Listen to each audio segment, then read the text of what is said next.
merci d'avoir accepté mon invitation et on est ravis de passer ces prochaines minutes avec toi. Alors, on s'est rencontrés via Instagram. Alors, c'est assez drôle parce que toutes les deux, on faisait un peu de la prospection. Moi, je faisais pour mon podcast. Toi, du coup, je pense que c'était pour son accompagnement.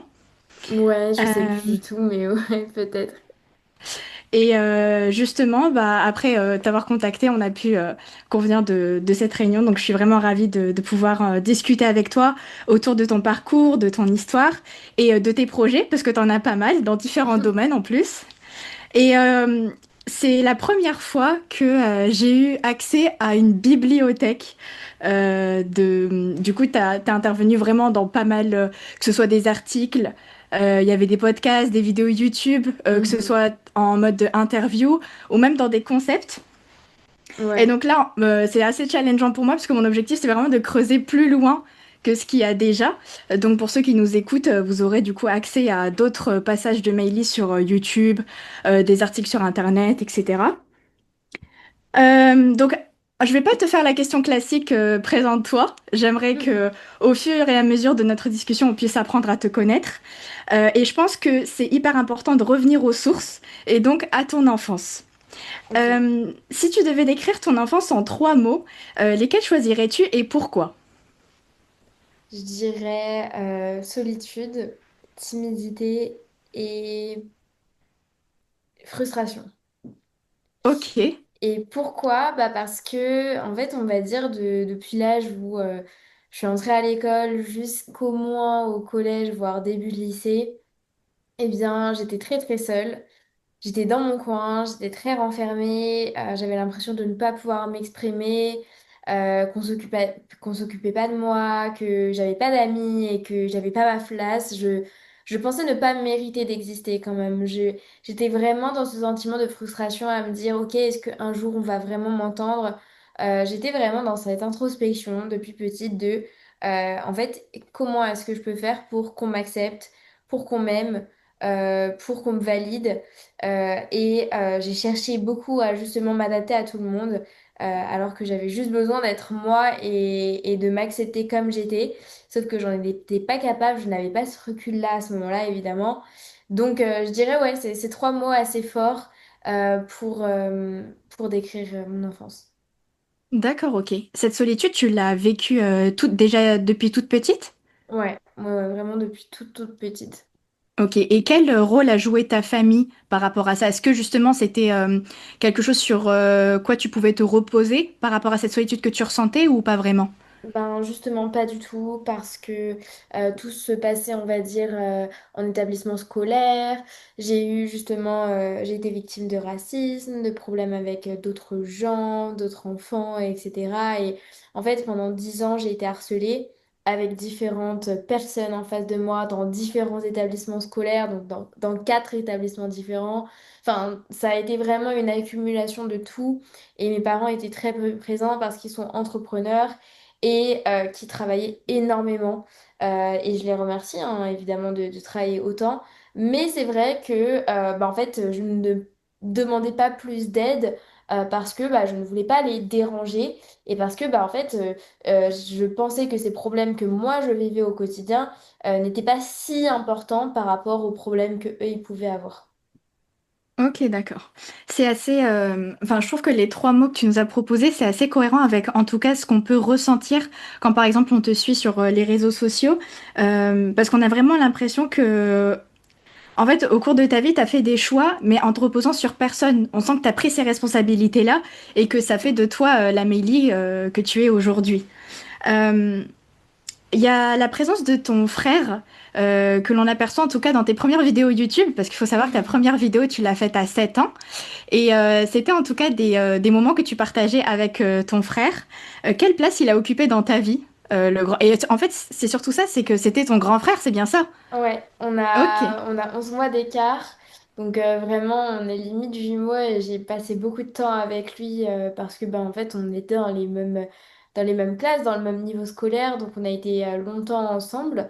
Et oui, en fait, quand je me suis lancée sur YouTube, avant moi-même d'avoir lancé ma propre chaîne, on avait été invité avec mon frère pour réaliser des tutos de cuisine pour pour les enfants, pour la famille, etc. avec un ami à ma mère qui, justement, lui, gérait une grosse chaîne de cuisine avec plusieurs dizaines de milliers d'abonnés et c'était quand même énorme à l'époque. Et donc, on avait réalisé des recettes avec lui et nous, ben, on était juste là pour cuisiner et passer un bon moment. Et quelle place il a pu avoir, mon frère? Ben, je veux dire que j'ai été plus ou moins proche de lui quand j'étais vraiment toute jeune. Ça dépendait parce que en soi, comme on était vraiment tout le temps l'un sur l'autre parce que on avait le même âge, on vivait toutes les mêmes choses en même temps, etc. On avait besoin chacun d'air pour grandir. Donc je dirais que voilà, il n'y a pas forcément eu de grandes connexions. Et après, ma mère est tombée malade et c'est là qu'on s'est tous les deux beaucoup renfermés de notre côté pour pouvoir gérer finalement les émotions, la vie qu'on traversait ensemble. Donc à partir de ce moment-là, on s'est plus trop parlé. Et vraiment pendant des années et des années, je dirais, ouais, près d'une dizaine d'années, je me suis dit que ça allait jamais s'arranger avec mon frère. En tout cas, je n'y croyais pas. Et parce que on n'était pas proches. Les gens même, je dirais, au collège, au lycée ne savaient pas qu'on était frères et sœurs. Alors on se ressemble, mais vu le monde qu'il y a, etc., on fait pas attention et les gens, quand ils l'apprenaient, ils disaient mais c'est fou, on vous voit pas arriver ensemble le matin ni repartir ensemble, vous ne mangez pas ensemble, vous ne faites rien ensemble, vous ne vous croisez pas dans enfin vous vous croisez dans la cour de récré, mais c'est comme si vous ne vous connaissiez pas. Donc en fait, avec mon frère, ça a été cette relation-là pendant très très très très très longtemps jusqu'à il y a quelques mois, là, début d'année, où ça a changé. Je sais pas si c'est lui qui a pris en maturité, si c'est moi qui me suis autorisée à me dire, ok, ben, j'ai un frère, c'est cool, et je peux me reposer sur lui, je peux, on va dire, voilà, lui demander de l'aide si besoin, etc.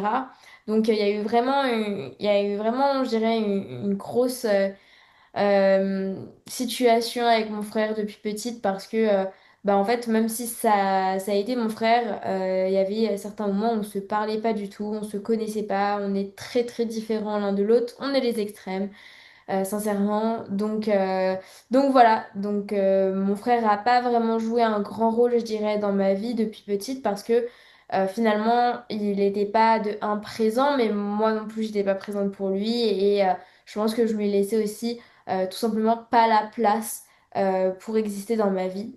Donc en fait, ça a été vraiment ben, on va dire, ça m'a pas plus impacté que ça. Je pense juste personnellement, j'étais très frustrée de me dire que j'avais un frère et que je pouvais pas forcément compter sur lui, en tout cas ne pas en avoir l'impression. Et voilà, jusqu'à très peu de temps maintenant. D'accord, ok.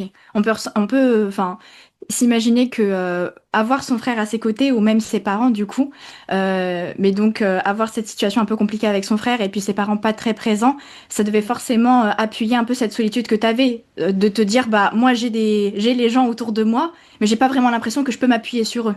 Ouais, c'est ça. Donc, ils étaient là. Mais moi, c'est vrai que en fait, j'ai toujours appris à gérer les choses toute seule et à me dire non, mais c'est rien, je vais m'en sortir, etc. Et c'est vrai que je ne voulais pas demander de l'aide. Et c'est la peur quand t'es petit, etc., Mm. de parler de certaines choses aussi. Donc ouais, ça n'a pas changé les choses, mais c'est pour ça qu'aujourd'hui, je compte beaucoup sur moi et que je me fais confiance parce que bah, en fait, je me connais et j'ai passé beaucoup de temps bah, très seule. Donc au final, qu'il y ait quelqu'un qui vienne m'aider ou pas, je sais que dans tous les cas, je m'en sortirai parce que je l'ai toujours fait. Même si aujourd'hui, ben, j'arrive à demander de l'aide et tant mieux parce que c'est vrai que Mm. on pourrait pas tout faire tout seul aussi. Donc je pense que il y a vraiment un très gros paradoxe entre ça, c'est que d'un côté, c'est très positif parce que je me connais, je me fais confiance, mais d'un autre côté, c'est vrai que ben on est humain et les humains sont faits pour justement grandir les uns avec les autres et s'entraider. Donc oui, il y a vraiment du travail à faire sur soi et c'est ce qui s'est passé ces dernières années depuis l'entrepreneuriat. Ok. Bah, en tout cas, je te rejoins entièrement sur ce que tu viens de nous partager. Je suis ravie que la relation avec ton frère va mieux maintenant.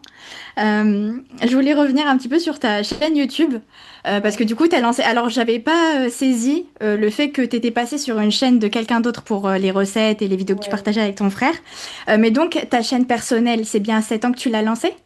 Alors moi, ma chaîne personnelle, je l'ai lancée quelques années après. Ok, Je l'ai lancée vraiment au collège, donc je dirais à 11 12 ans, quoi. Donc d'accord. c'était pas loin après en soi. Et ce lancement sur YouTube était volontaire? Enfin, pourquoi t'as commencé à faire des vidéos à cet âge-là? Parce qu'en fait, mon frère faisait des vidéos avec ses cousins et ils adoraient ça, etc. On était très proches. Et le truc, c'est que bah, moi aussi, je voulais faire mes vidéos parce qu'ils voulaient pas que j'intervienne dans les leurs. Donc, Ok, moi, je voulais faire mes vidéos, sauf que moi, ma mère me donnait pas l'autorisation de montrer ma tête. Donc, ok, c'est là que je me suis dit, bah, je vais faire des vidéos de cuisine, au pire, voilà. Et moi, ça me permettait d'un moment aussi de me dire que je pouvais exister grâce à la création de contenu et d'être qui j'étais vraiment. Et de me dire ok. que ouais, moi, j'étais ça, j'aimais faire ça, je créais des choses de toutes pièces. Et ouais, et donc c'est là que je lance ma chaîne YouTube de cuisine et je publie plus d'une centaine de vidéos, vidéos toutes les semaines, enfin un vrai emploi du temps de ministre, hein. Oui, oui. C'est vrai que quand on parle des réseaux sociaux, surtout aujourd'hui, je trouve que bah, ça s'est popularisé. On a de plus en plus de facilité à en parler. Je trouve ça cool. Mais on a du mal à présenter les réseaux sociaux comme un milieu sans parler d'anxiété, sans parler de pression du regard des autres. Et toi, étant dans une situation où justement tu avais déjà du mal avec ça en physique, enfin, comment tu traitais les retours, surtout les retours qui n'étaient pas forcément positifs? C'était une Eh surcharge par bien, rapport à ce que tu vivais déjà? alors en fait, moi au début, je faisais des vidéos de cuisine et ça allait, personne ne le savait. Et après, j'ai Ok. commencé à faire des vidéos un peu plus lifestyle, etc. Et je sais plus comment, mais les gens ont commencé à savoir au collège.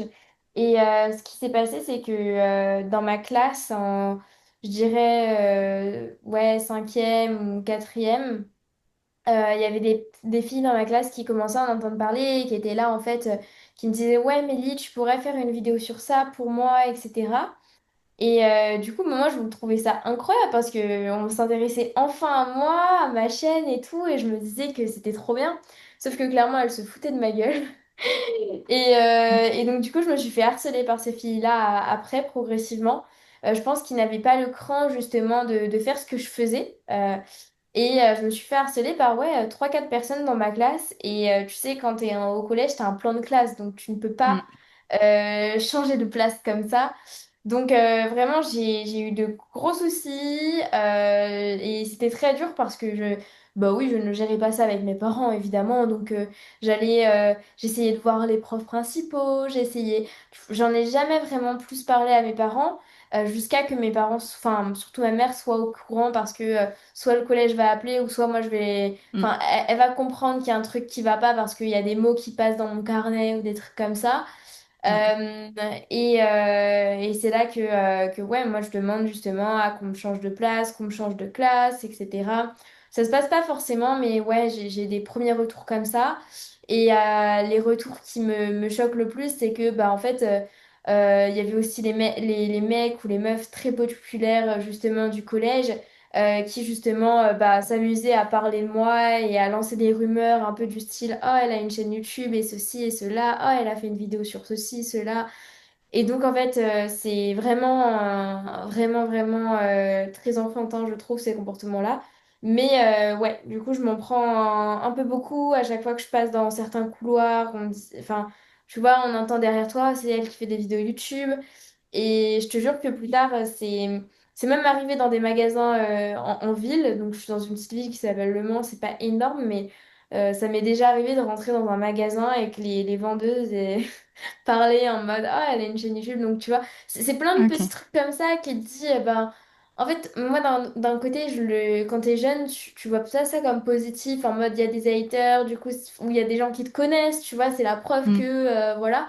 Mais je le voyais plutôt comme oh mince, on parle de moi, oh mince, c'est pas bien ce que j'ai fait, oh mince, il faut que je réadapte mon contenu pour qu'il soit encore plus validé, et donc je m'autorisais pas vraiment à être moi-même. Donc voilà. Mm.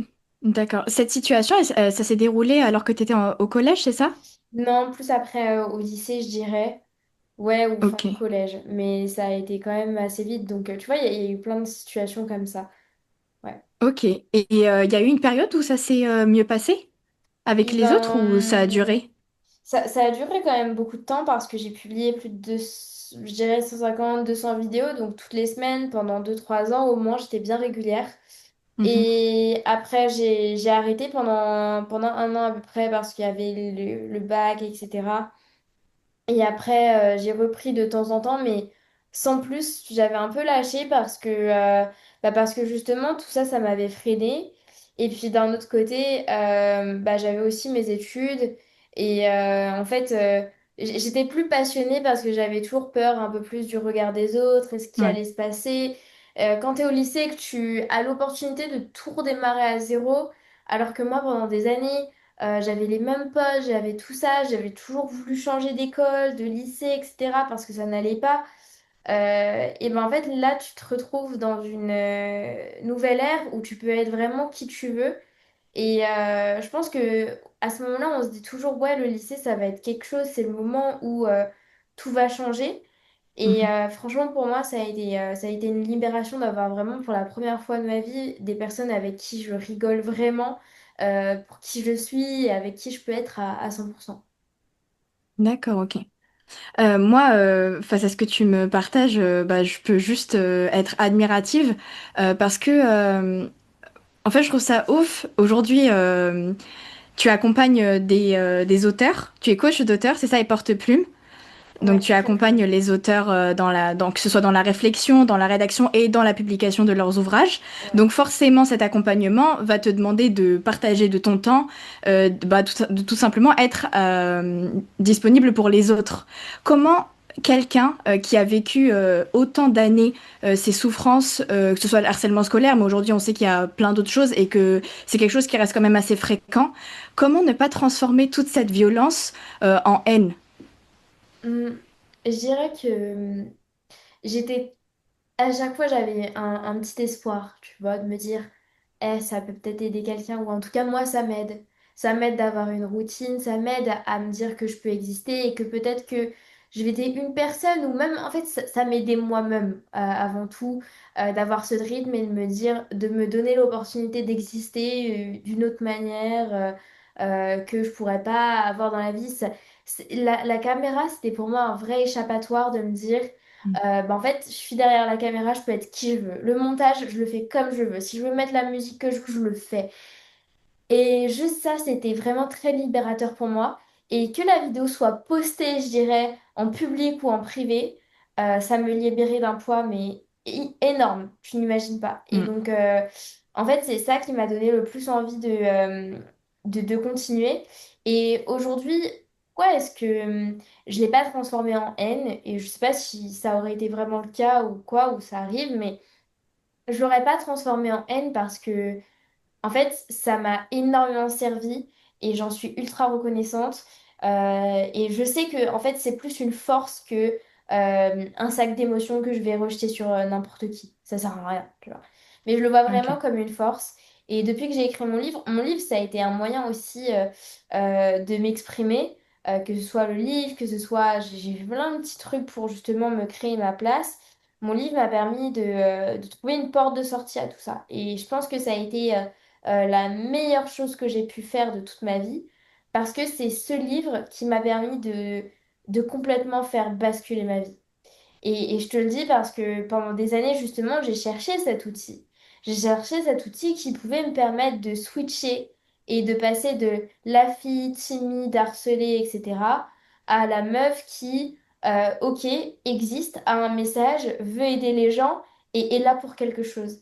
Et ce livre m'a vraiment permis de switcher et d'en être là où je suis. Donc, y a aucune haine, il n'y a aucune vengeance. Tout ce que j'ai vécu, je me vengerai jamais envers les gens, etc., les profs, tout ça.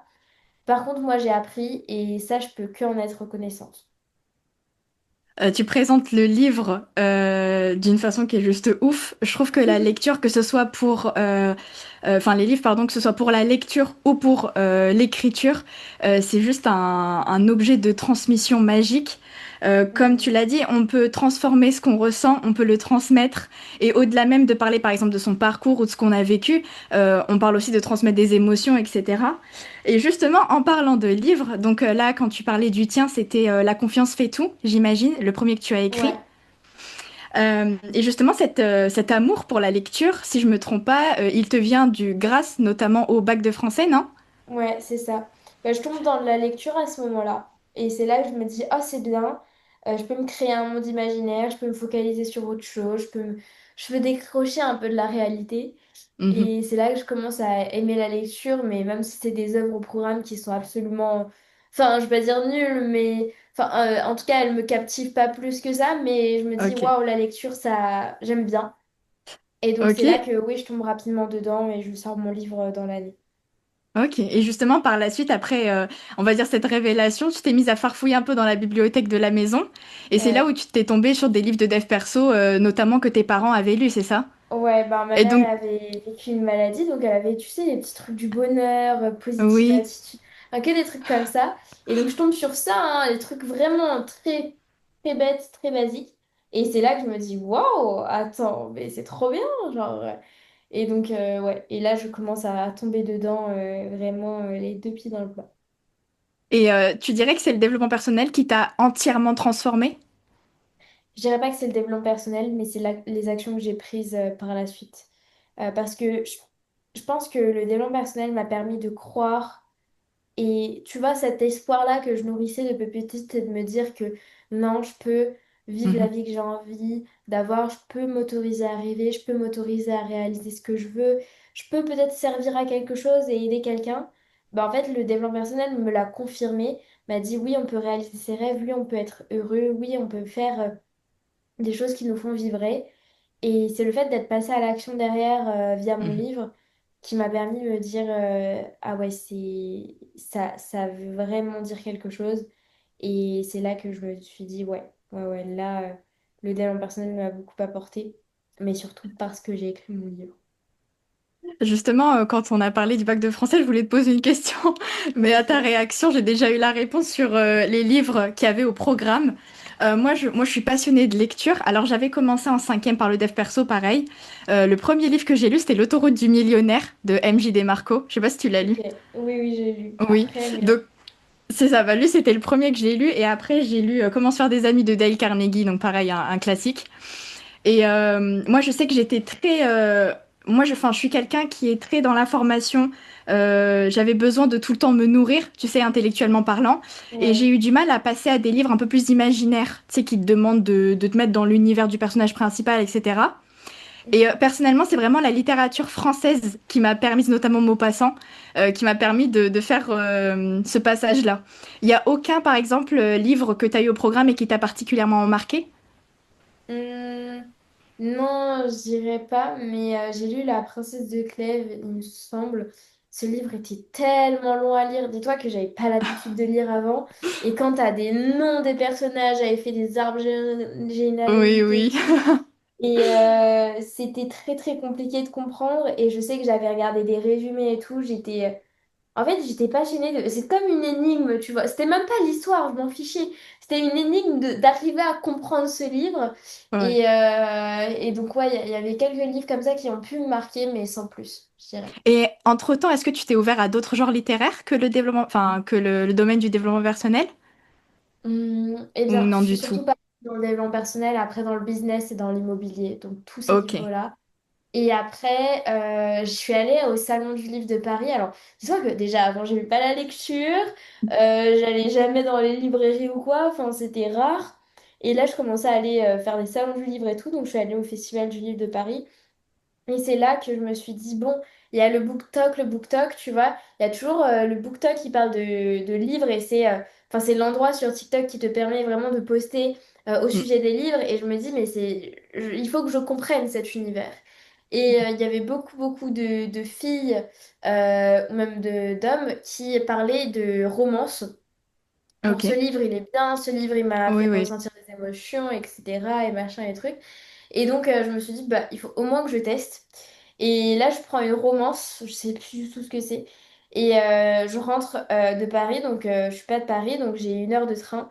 Et je lis le livre, mais j'ai l'impression d'être dans un autre monde. Et c'est là que je me dis, mais c'est incroyable. Parce que moi, je faisais des livres de non-fiction, c'était cool.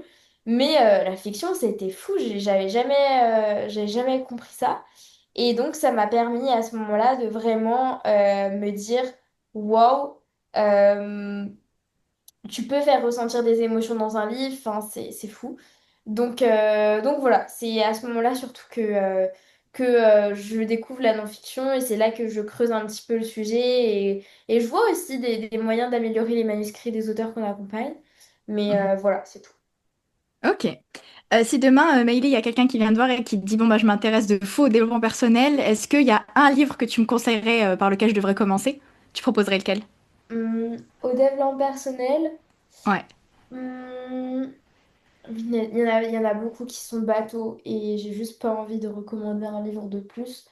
Mais moi, je recommanderais le livre de By Steve, Réincarnation. C'est un roman qui raconte plusieurs histoires. C'est vraiment un des meilleurs livres que j'ai pu lire, on va dire, sur du développement personnel, la spiritualité même plutôt. Euh, Très introspectif et franchement, c'est le livre que je recommanderais. Ok. Aujourd'hui, sur tes réseaux sociaux, même dans tes conférences d'ailleurs, tu te présentes comme étant une jeune entrepreneuse. Qu'est-ce que l'entrepreneuriat à tes yeux et à partir de quand, selon toi, on peut qualifier quelqu'un d'entrepreneur? L'entrepreneuriat, c'est une manière pour moi de travailler. Le fait d'entreprendre des choses, tout vient du verbe, c'est de prendre des initiatives et de les concrétiser en allant jusqu'au bout, en développant ses idées, etc. Donc pour moi, l'entrepreneuriat, tu peux même entreprendre même si tu es entre guillemets salarié ou comment dire, salarié, employé ou en Mhm. cours ou peu importe. C'est la démarche que tu as. Donc si tu entreprends. Et, euh, et le fait d'être entrepreneur, je dirais, et d'avoir une boîte, donc d'être chef d'entreprise, c'est vraiment le fait que tu as une idée, tu as un projet, tu vas le développer pour toi.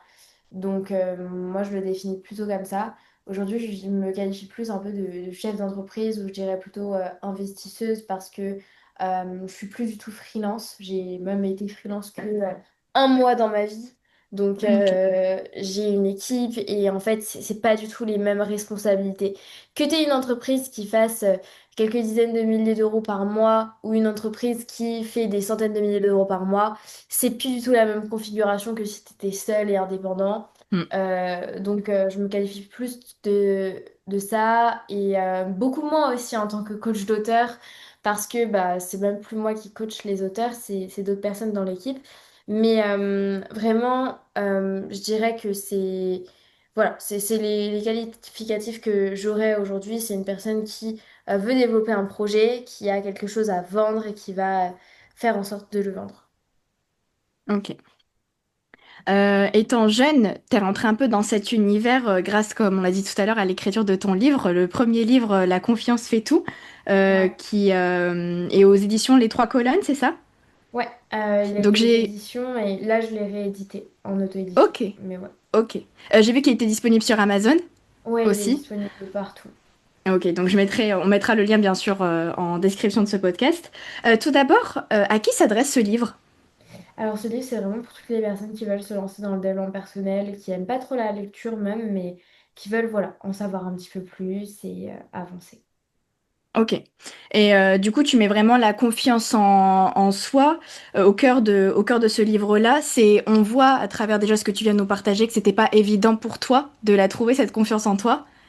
Et aujourd'hui, c'est un peu comme si le fait d'avoir écrit ce livre, c'est un peu comme si tu avais cette opportunité peut-être d'aider la Meili qui était plus petite et en difficulté. Ouais, je dirais ça. C'était surtout pour dire aux gens qu'ils pouvaient être heureux et qu'ils pouvaient aller au bout de leurs ambitions. Donc ouais, complètement. Ok. Je vais te proposer de faire un petit jeu. Ouais, dis-moi. Un petit jeu du vrai ou faux. Je vais te partager trois stats autour notamment de la confiance en soi. Et je te laisse me dire si selon toi elles sont vraies ou fausses. Après, si tu veux, tu peux développer aussi un peu plus si tu le sens. Ok. Ok. Alors, la première stat, c'est d'après une étude réalisée par Vers le Haut et Opinionway pour l'année 2023-2024. 74 pardon, pour cent des jeunes âgés entre 16 et 25 ans estiment qu'ils ont confiance en eux. Vrai ou faux? Combien de pourcentage? 74% des jeunes entre 16 et 25 ans. C'est faux. C'est faux? Ouais. Tu penses que c'est faux? Tu dirais combien? Alors, je pense que c'est de l'excès de confiance, mais si jamais c'est le cas. Ok, bah vraiment, c'est vraiment ça. Alors, 74% des gens qui ont été interrogés ont affirmé avoir confiance en eux. Le problème, c'est que quand on les a mis dans une situation où justement on est censé tester un peu cette confiance en soi, on s'est rendu compte que le pourcentage était beaucoup plus bas. Ok, oui, bah ça m'étonne pas. C'est ça. Mais j'aurais Le... dit vraiment les personnes qui peuvent avoir confiance en elles, même moi, hein, je le dis aujourd'hui, j'ai confiance en moi, mais il y a beaucoup de situations où je n'ai pas du tout confiance en moi. Et il faut Mm. le reconnaître. Moi, j'aurais dit, allez, 40% de la population max qui a vraiment confiance en Ok, elle. Voilà. ok. Tu penses que c'est quelque chose qui fluctue, la confiance en soi? Oui. Ok. En fonction de quoi, selon toi? En fonction des situations, si devant moi, on va dire, j'ai ma voiture, il faut que je conduise d'un point A à un point B, j'ai confiance en moi. Mais si demain, on me dit, Mélie, il faut que tu montes ce mur d'escalade en 30 secondes, bah, j'ai pas confiance du tout parce que je ne sais pas faire de l'escalade. Donc en fait, ça dépend vraiment de la situation et aussi de toi, les risques que tu es prêt à prendre, de tes peurs, de tes émotions, ça prend en compte beaucoup de paramètres. Donc moi, j'ai confiance en moi, on va dire, dans la plupart des cas parce que je me connais, mais il y a beaucoup de personnes qui ne font pas le travail sur elles, et donc je vois, enfin, tu vois, ça dépend aussi de Mm. la définition de chacun, enfin, c'est hyper subjectif, quoi. Donc, bon. Ok. Alors, deuxième stat. Ne pas être... Enfin, c'est plus une idée, on va dire. Ne pas être né dans le bon cadre, que ce soit au niveau des origines que l'on a, de la religion à laquelle on croit ou de la classe sociale à laquelle on appartient, fait partie du top 3 des raisons pour lesquelles les jeunes manquent de confiance en eux. Vrai ou faux? Hum, Ces personnes-là pensent par exemple que leur origine, leur religion ou leur classe sociale ne leur permet pas d'avoir confiance en eux. ouais, je sais pas s'il y aurait pire comme attribut, hein, mais ouais, je dirais, pourquoi pas. Ouais, bah c'est exactement ça, c'est vrai. Ça fait partie du top 3 de pourquoi il l'explique. Est-ce Ok. que tu penses que ça, c'est pas juste des croyances? Si, si, pour moi, c'est tout Si. à fait ça. Des croyances Ouais. un peu comme une excuse? Ouais, c'est des excuses parce que, enfin, pour moi, ce serait des excuses parce que plutôt la confiance en soi, elle vient de toi et du fait que tu es capable de reconnaître que tu peux échouer dans dans un domaine ou quoi. Et ouais, je pense que c'est plutôt ça que de se dire c'est la faute de. Ok. Enfin, dernière stat, 75, 65, oh là là, 65% des jeunes de 16 à 20 ans font confiance au système éducatif pour les aider à avoir confiance en eux. Vrai ou faux? Bah, je dirais faux quand même. Ouais, c'est faux, c'est 45%. Ok. 45%. Même tout à l'heure, quand par exemple tu m'as parlé des livres qui étaient proposés au bac, t'avais dit que c'était pas forcément ta came, mais qu'en plus ton objectif c'était plus d'arriver à comprendre c'était quoi vraiment Oui. l'histoire dans le livre que plutôt avoir du plaisir à les lire. Tu penses qu'aujourd'hui on pourrait enseigner, enfin en tout cas donner envie aux jeunes de lire d'une autre façon? Tu penses que vraiment le système éducatif il vient Ouais, c'est bafouiller un sûr. peu cette relation? Ouais? C'est sûr, le système éducatif déjà est obsolète depuis des années, donc oui, c'est évident. On pourrait trouver de nouvelles méthodes beaucoup plus actuelles. Ok. Donc du coup, ton premier livre, tu l'as rédigé autour de la confiance en toi. Par la suite, il y a eu une période où justement, tu as rencontré pas mal de difficultés à l'échelle personnelle, qui t'a justement inspiré l'écriture d'un second livre, il me semble, autour de l'alimentation. Euh, Ouais, alors ce c'est livre-là, ça? je l'ai même écrit juste après, vraiment même la même année, donc j'avais aussi 16 ans, 16 17 ans. Mais ce livre est resté privé parce que, en fait, c'était surtout un livre que je faisais pour moi parce que j'avais traversé Mhm. beaucoup de choses à ce moment-là, des TCA et tout. Et j'avais besoin, en fait, de juste de redonner ça quelque part et d'enlever cette charge que je portais. Et donc, de créer tout un essai sur l'alimentation. Eh bien, ça m'a beaucoup aidé. Donc, ouais, j'ai sorti ce livre, mais de manière privée. Donc voilà, j'ai pas voulu en faire la com, quoi.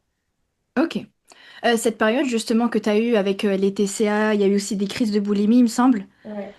Est-ce que tu as été accompagnée, médicalement parlant? Rapidement, rapidement, rapidement, Ok. rapidement, avec quelques psy par-ci par-là, naturaux et tout, mais sans plus.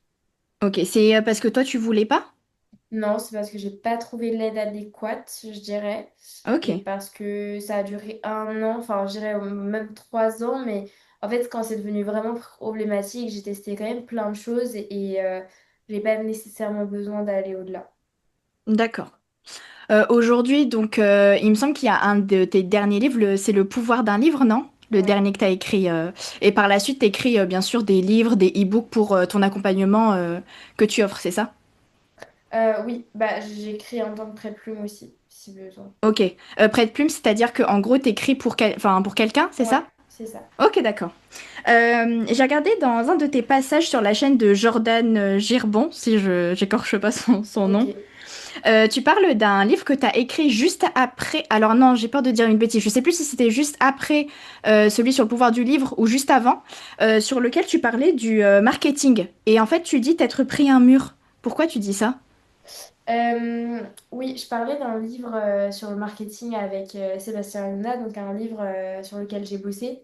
C'est un livre incroyable d'ailleurs, surtout business, etc. Et en fait, oui, en tant que prête-plume, je vais pas dire que c'était mes débuts, j'avais déjà écrit 3-4 livres, mais oui, j'ai eu beaucoup de travail sur ce livre-là, et au niveau du style et tout. Et donc, oui, je me suis pris un bon mur, mais le livre est sorti et on a été dans les temps. Il a même été traduit, le livre, donc vraiment, tout s'est bien passé. Ok. Alors, on terminera cet axe un peu lecture, livre, etc. avec deux questions.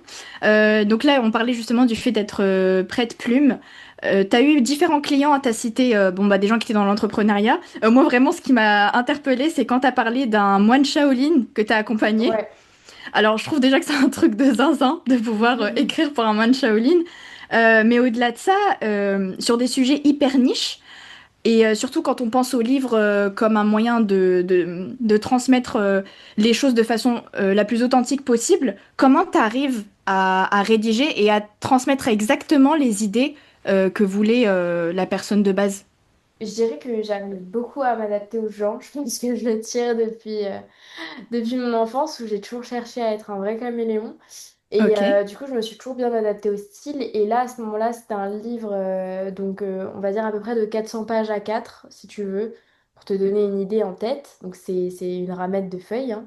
Et, et j'ai dû le réduire de moitié. Donc, j'avais déjà la matière et j'ai dû le changer. Donc, à chaque fois qu'en fait, j'écris pour quelqu'un, je prends de la matière, que ce soit à l'écrit, l'oral ou à l'audio. Et derrière, je façonne le livre. Donc en fait, je ne pars pas de zéro. Mais oui, il faut bien ok. s'adapter et trouver un style qui n'a jamais été trouvé, puisque bah, c'est la première fois justement que le livre, qu'un livre va être écrit. Donc Mm. En tout cas, on voit que tu le fais parfaitement. On voit les retours justement des clients de ta formation. Ils sont tous très satisfaits de l'accompagnement que tu leur offres. Et moi, j'avais une question peut-être un peu plus centrée sur toi.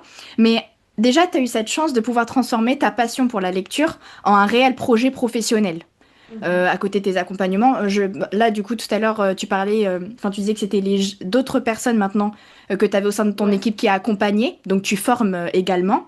ouais. Est-ce que le fait d'avoir transformé ta passion pour la lecture en un réel projet professionnel, est-ce que ça n'a pas un peu dénaturé ta perception de la lecture? Non, je Dans le dirais sens pas. où... Mais je Non? dirais qu'il y a certaines lectures que je vois plus comme un travail. Et Ok. surtout quand tu es influenceur littéraire où tu reçois, bah, peut-être ça peut arriver, hein, 5-10 livres par mois.